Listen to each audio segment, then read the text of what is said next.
Little Life Story of Rosa Parks. Written by Anita Ganeri. Illustrated by Alina Sleshik. Edited by ZQpedia. Lit Rosa always stood up to people who tried to bully her. Let's find out how one day her courage changed the course of history.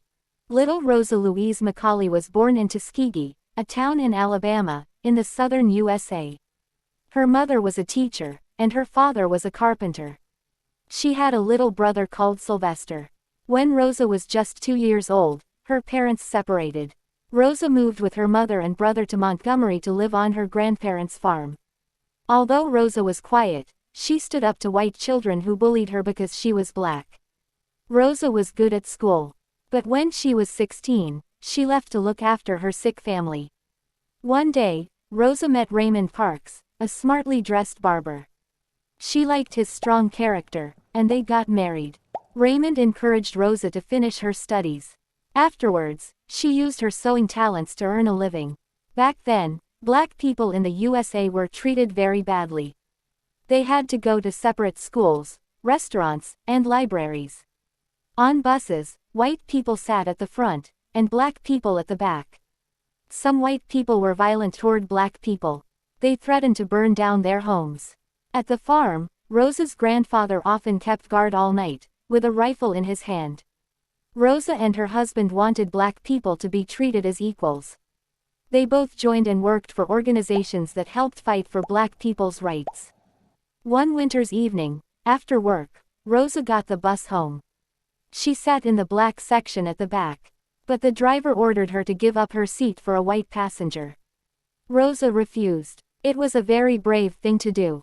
The driver called the police. Rosa was arrested and taken to the police station.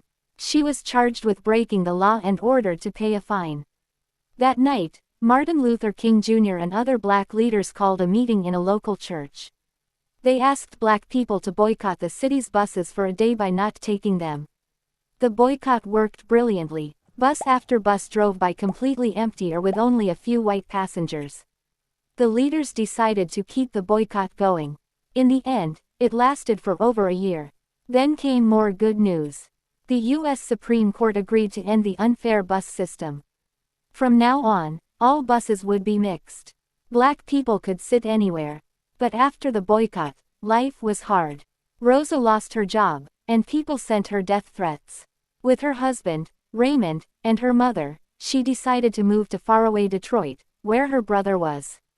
In Detroit, Rosa carried on campaigning for black people's rights.